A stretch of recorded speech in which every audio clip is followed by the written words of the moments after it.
안녕하세요. 글로벌TV 김대표입니다.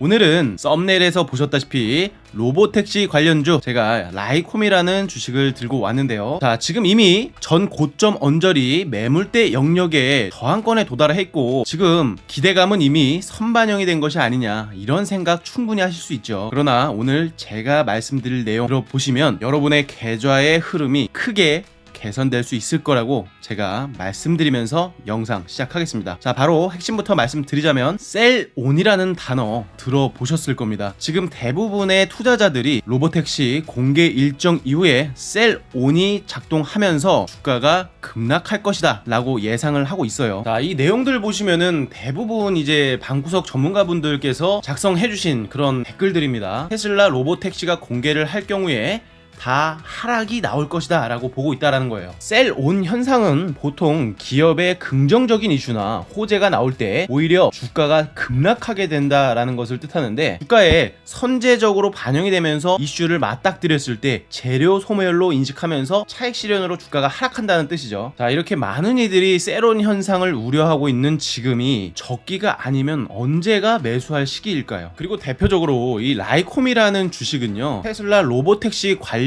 이슈에 상당히 민감하게 반응하는 그런 주식 중 하나죠. 보시면은 테슬라 로보택시 공개 기대감, 그리고 테슬라 로보택시 공개가 지난 8월달에 한번 연기가 됐었습니다. 그때 급락이 나타났었고요. 동종업계 웨이모에서 자율주행 무인택시 이용자 제한 해제 소식에서도 급등을 했었죠. 또한 중국 상하이에서 FSD 시험 승인 소식에서도 급등을 했었습니다. 그냥 자율주행, 테슬라 이런 이슈가 나왔을 때마다 아주 민감한 움직임을 보여줬던 종목이 라이콤이라는 거예요. 그리고 이 일론 머스크가 최근에 로보택시 시대가 오게 된다면 아무도 차를 사지 않을 거다라는 그런 좀 황당한 얘기까지 했는데, 근데 진짜 좀 생각을 해보시면 대부분 사람들은요, 운전하는 시간보다 차를 주차해 놓는 시간이 훨씬 더 많습니다. 거기다가 나중에 호출만 하면 나타나는 이런 로보택시까지 있다면 굳이 차를 살 이유가 크게 없죠.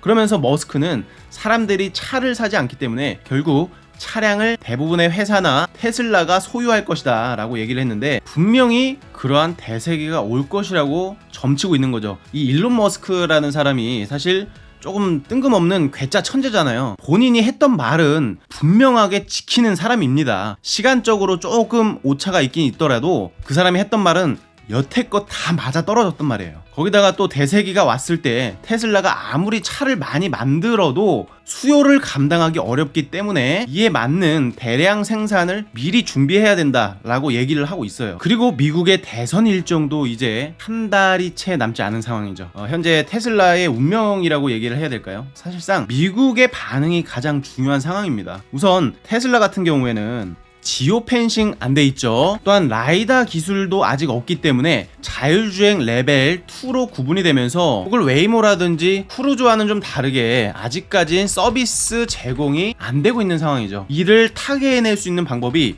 일론 머스크 입장에서는요, 트럼프의 당선이지 않을까 싶은데요. 자, 금방 전에도 보셨던 사진입니다. 바로 지난주 일요일날 트럼프 유세 현장에 직접 올라가서 이렇게 스피치까지 할 정도로 정말 강한 어필을 하고 있는 상황이에요. 그만큼 미국의 FSD 규제 완화에 있어서는 이 트럼프의 당선이 매우 중요한 상황이라고 해석을 할 수가 있습니다. 결국 테슬라가 좀 상승을 해야 관련 주식들도 펌핑이 강하게 나타날 수 있는 거잖아요. 그래서 이렇게 테슬라 관련된 얘기도 짧게 말씀드려봤고요. 이 라이콤이라는 주식이 또 중요합니다. 자율주행 기술의 핵심 부품인 방통신 모듈을 생산하는 기업이기도 하죠. 이 부품들은요, 자율주행 자동차와 관련된 그 데이터 통신 속도를 높이는데 매우 중요한 역할을 합니다. 자율주행 시장이 본격화된다, 혹은 기대감이 좀 많이 올라올 수 있다, 그런 환경이 만들어진다라고 하면은 라이콤 같은 기업들이 크게 수혜를 볼 수밖에 없는 그런 주식이라고 볼 수 있는 겁니다. 그리고 가장 중요한 것은 우리가 차트 기술적 분석을 통해서 현재의 위치가 어떤 흐름을 보여주고 있는지를 체크를 해봐야 되는 부분인데, 앞전에 로보택시가 8월에 공개될 거다라고 하면서 이렇게 주가를 끌어올렸었습니다. 근데 여기 8월 달에 로보택시 공개 일정이 연기됐다라고 하면서 주가가 거의 반토막 수준까지 살짝씩 떨어졌었죠. 그러나 지금 다시 그 기대감이 올라오면서 주가가 본연의 가치로 좀 회귀하려는 습성이 있잖아요. 그러다 보니까 이렇게 최근에 기대감이 좀 유입되면서 어느 정도 올라온 것은 맞습니다. 그러나 앞전에 이렇게 투기성 물량으로 끌어올렸던 물량들, 제가 금방 전에 뭐라고 말씀드렸습니까?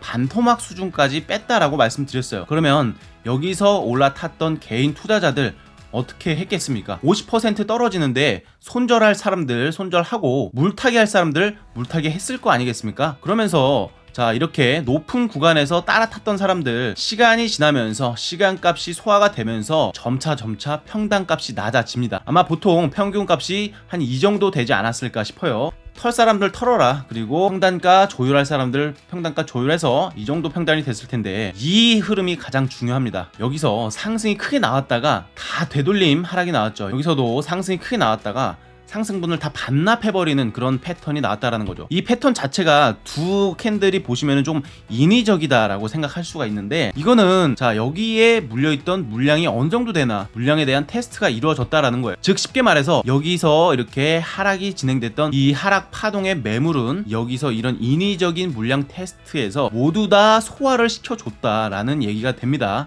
그렇기 때문에 여기 앞에 있던 하락 파동에 대한 매물대 압박은 여기서는 생각보다 좀 가볍게 치고 올라갈 수 있다라는 해석이 됩니다. 자, 그리고 차트를 좀 크게 늘려보세요. 지금 어떤 흐름입니까? 이 종목 라이콤이라는 기업의 사상 최고치 올타임 하이가 사실 지난 6월달, 지난 8월달에 형성이 되었다라는 거예요. 쉽게 말해서 지난 고점이 이 종목의 사상 최고가라는 얘긴데, 그렇다라는 것은 주도주가 갖는 특성을 가지고 있다라고 생각할 수가 있습니다. 자, 주도주, 대장주라는 게 뭡니까? 시장에서 큰 영향을 미치는 그런 종목을 말씀드리는 거죠. 그리고 특정 섹터나 그룹 내에서도 가장 주목을 받고 상승률이 높을 수 있는 주식을 얘기합니다. 자, 거래량 보세요. 거래량이 이번에 나온 거래량 하루 만에 2,300억 이상 거래량이 터졌단 말이에요. 이 라이콤이라는 종목 시가총액이 1,300억밖에 안 돼요. 근데 거래 대금이 하루 만에 2,300억이 터졌다. 거의 시가총액 두 바퀴를 돌았다라는 얘기죠. 그리고 주도주라는 거는 개인 투자자들보다는요 세력이 주도를 하죠. 개인 투자자들과는 자금 여력을 비교할 수가 없습니다. 쉽게 말해서 이렇게 거래 대금 터진 거 개인 투자자들이 할 수 있는 게 아니잖아요. 그리고 주도주가 갖는 특성 중 마지막으로 중요한 거, 역사적 고점 근처에 위치한다. 즉 본전 근처에 주가가 오더라도 매물이 적다라는 것입니다. 이런 역사적 고점 근처에서 막 던지는 사람들은 소신이 없는 사람들, 소신 없는 개인 투자자들밖에 없죠. 자, 정리해서 말씀드리겠습니다. 이 라이콤이라는 주식은요 역사적 고점 근처에 위치하고, 여기서 역사적 고점에서 진행되었던 이런 하락 파동들 소화를 해준 흐름이 명확하게 나타났고, 최근에 기준봉을 형성했을 때 터진 거래량은 앞서 만들어졌던 거래량 크기 대비 아주 큰 거래량이 터졌다, 돈이 많이 들어왔다라는 얘기가 되죠. 그렇기 때문에 이 종목을 쳐다보고 있는 눈이 많다, 대기 수요자죠. 대기 수요자가 많기 때문에 여기서 만약에 한 번 더 치고 올라가는 그런 형태가 발생한다면 따라 들어올 수 있는 돈이 많다, 어떻게 해서라도 시장가로라도 매수를 해야겠다라는 그런 심리가 일치해지는 순간이 올 수 있다라는 거죠. 그거는 말 그대로 급등이 되는 거고요. 자, 급등이 나오면은 저는 바로 분할 매도할 예정입니다. 이 부분 절대 잊으시면 안 돼요. 제가 여지껏 좋은 내용만 말씀드렸지만 급등이 나올 때 거래량까지 크게 터진다면은 그때는 매도를 바로 해야 됩니다. 왜 그러냐면 시가총액이 1,300억인 종목이에요. 근데 하루 만에 거래량이 2,300억이 나왔다고 말씀드렸잖아요. 그렇다라는 것은 누군가는 물량을 뺄 수도 있다라는 내용이 되기도 합니다. 그렇기 때문에 여기서 마지막으로 불꽃잔치가 벌어진다, 강력한 장대 양봉이 터진다고 하면은 저는 분할 매도를 야금야금 하면서 수익을 확실하게 확보해주는 그런 전략을 가지고 갈 것 같아요. 어찌됐건 오늘 내용 아주 중요한 내용들 많이 말씀드렸습니다. 말씀드리다 보니까는 나름 이제 핵심적인 포인트들도 많이 말씀을 드렸는데, 자, 주식을 하면서는 사실 실시간 정보가 가장 중요합니다. 언제 매수를 해야 되고 언제 매도를 해야 될지 이런 부분도 사실 굉장히 중요한데요. 더 중요한 거는 언제까지 남이 떠먹여주는 그런 정보를 믿고서 투자를 하시겠냐 이거예요. 따라서 공부를 하셔야 됩니다. 공부하고 싶으신 분들은 저희가 일절 무료로 운영하는 커뮤니티 방이 있습니다. 고정 댓글 통해서 입장해 주시면 되고요. 사실 정보 전달에 있어서도 그렇습니다. 유튜브 영상만으로는 모든 정보를 전달하기에 한계가 있죠. 그렇기 때문에 커뮤니티를 운영하는 부분도 있습니다. 매일매일 시황이라든지 주요 이슈, 이런 걸 빠르게 업데이트 해드리고 있으니 고정 댓글을 참고하셔서 투자 활용 좀 해보시길 바라겠습니다. 그리고 커뮤니티 입장하셨다면은 구독 한 번씩 눌러주시고요. 좋아요 한 번씩 꼭 눌러주시기 바랍니다. 다음에도 제가 좋은 종목 선정해서 오겠습니다. 시청해주셔서 감사드리고요. 다음에 또 뵙겠습니다.